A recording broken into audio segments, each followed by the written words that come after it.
Episode 54 की start में हम देखते हैं कि डैनियल अपनी रिंग को एक्टिवेट करता है। तब वर्चुअल गॉड सिस्टम कहती है, अभी दिन में ही तो तुमने मुझे बुलाया था, तो फिर अब वापस क्यों बुला रहे हो? क्या तुम्हें नहीं लगता कि मुझे भी आराम की जरूरत होगी? तब डैनियल कहता है, मुझे दिन में कुछ डिटेल पूछने का टाइम नहीं मिला, तो इसलिए तुम्हें मुझे अभी एक्सप्लेन करना होगा।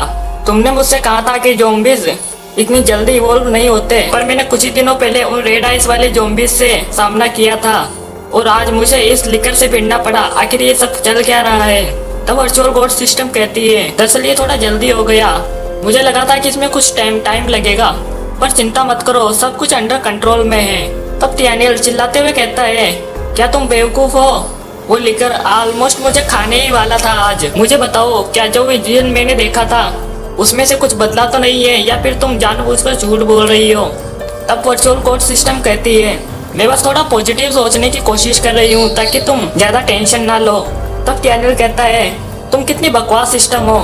दूसरे सिस्टम शुरुआत में ही कितने अच्छे वेपन्स देते हैं प्रोटेक्ट करने के लिए, पर तुमने कभी भी मुझे कोई भी वेपन नहीं दिया जो कि मुझे चाहिए था। तुमने मेरे ऊपर कोई सारी लिमिटेशन लगा रखी है और अब तो तुम झूठ भी बोलने लगी हो। तुम जैसे टीममेट के होने से तो अच्छा है कि मैं मरी जाऊँ। क्या तुम चाहती हो कि मैं इस पूरे वर्ल्ड को एक कुल्हाड़ी से बचाऊँ? क्या मैं तुम्हें पागल लगता हूँ? और अब तो मेरी कुल्हाड़ी भी मुझसे खो चुकी है, इसलिए मैं उन ज़ॉम्बीज से अपने हाथों से नहीं लड़ना चाहता, मैं हार मानता हूँ। तब वर्चुअल गॉड सिस्टम कहती है, भूलो मत कि हम साथ जुड़े हुए हैं, अगर तुमने हार मान ली तो तुम्हें जल्दी मरना पड़ेगा। तब डैनियल कहता है कि मैं तुम्हें अपनी उंगली से बाहर ही नहीं निकालूंगा और उन ज़ॉम्बीज से भी नहीं लड़ूंगा, इस तरह मैं नहीं मरूंगा।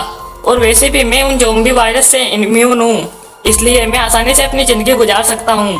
तब वर्चुअल गॉड सिस्टम कहती है कि अच्छा, तुम जीत गए, बताओ मैं तुम्हारी कैसी मदद कर सकती हूँ? क्या मैं तुम्हारे वेपन्स को अपग्रेड कर सकती हूँ? तब डैनियल कहता है कि ये हुई ना बात। तब वर्चुअल गॉड सिस्टम कहती है कि तुम्हें अपने आप पर शर्म आनी चाहिए, यहाँ वेपन एनहांसमेंट फंक्शन है, पर तुम अभी इसके लिए क्वालिफाइड नहीं हो, इसके लिए तुम्हें एक्सचेंज सिस्टम को अपग्रेड करना होगा पहले।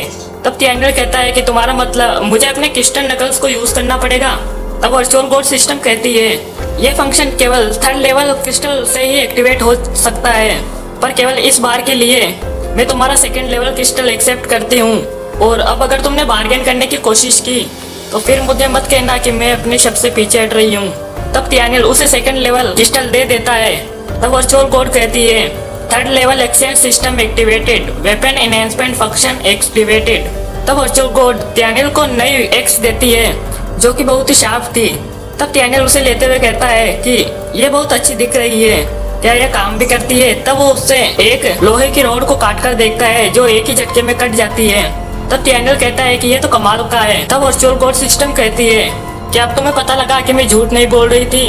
ये कुल्हाड़ी एक बहुत ही हाईटेक एलॉय से बनी हुई है और ये एटॉमिक बॉम्ब के डैमेज को भी सर्वाइव कर सकती है। तब वर्चुअल गॉड उसे एक स्वॉर्ड और एक शील्ड देती है। तब डैनियल कहता है कि आखिरकार ये क्या है? तब वर्चुअल गॉड कहती है, ये एक सुपर स्टील बोट स्वॉर्ड है और एक प्रोटेक्टिव शील्ड है। ये उस एलॉय से नहीं बनी है जिससे कि तुम्हारी एक्स बनी है, पर ये इतनी काबिल है कि बंदूक की गोलियों को आसानी से रोक सकती है। तब डैनियल उसे लेते हुए कहता है कि ये तो ली यंग के लिए परफेक्ट रहेगा। तब वर्चुअल गॉड सिस्टम कहती है कि आखिरकार तुम क्या कर रहे हो? मैं केवल तुम्हारे वेपन को अपग्रेड करने के लिए एग्री हुई हूँ, इन्हें छुओ मत। तब डैनियल कहता है, इतनी मतलबी मत बनो प्लीज, मुझे इस बार इसे लेने दो। तब वो उन वेपन्स को लेकर वहाँ से चला जाता है। सीन शिफ्ट होता है और लियंग को दिखाया जाता है कि जो कि फायरिंग की प्रैक्टिस कर रहा था, पर उसका एक भी निशाना सही से नहीं लग रहा था। तब लियंग कहता है कि क्या सारे निशाने चूक गए? लगता है ये गन ही बकवास है। तब डैनियल उसके पास आकर कहता है कि क्या बात है, तुम थोड़े दुखी लग रहे हो? तब लियंग कहता है कि ऐसी कोई बात नहीं है। तब डैनियल कहता है, मैं जानता हूँ कि दिन में हथियारों के डिस्ट्रीब्यूटेड को लेकर तुम अभी भी परेशान हो। चेनफेंग ने सही कहा था, एक मशीन गन को केवल 1 या 2 दिन में यूज करना नहीं सीखा जा सकता।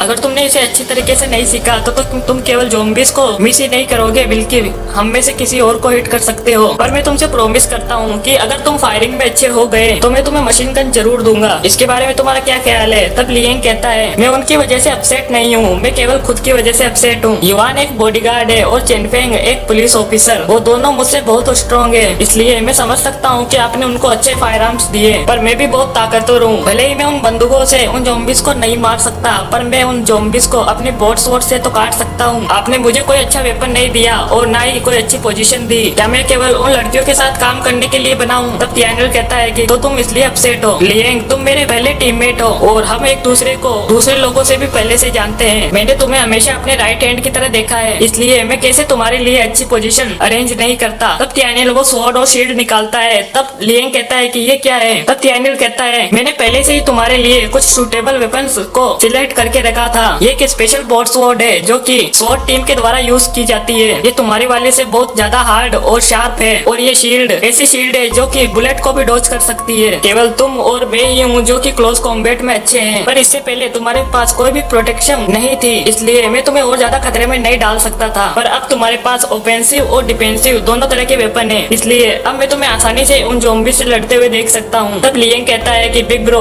आपने सचमुच मेरे लिए एक बहुत इंपॉर्टेंट पोजीशन छोड़ रखी है। क्या मैं ये कर सकता हूँ? तब थियनल कहता है कि मुझे तुम पर भरोसा है और भूलो मत तुम वाइस कैप्टन हो। तब लिएंग के आंख में आंसू आ जाते हैं और वो रोने लगता है। तब थियनल कहता है कि बेवकूफ, छोटी लड़कियों की तरह रो मत। तब लिएंग कहता है कि बचपन से आज तक केवल मेरी बहन के अलावा और किसी ने मेरे पर भरोसा नहीं किया। बिग ब्रो, चिंता मत करो, मैं आपको कभी भी शिकायत का मौका नहीं दूंगा। और तब हम देखते हैं कि ये सब यूजिन छुपकर देख रही होती है और वो मुस्कुराती है और इसी के साथ ये एपिसोड यहीं पर खत्म होता है।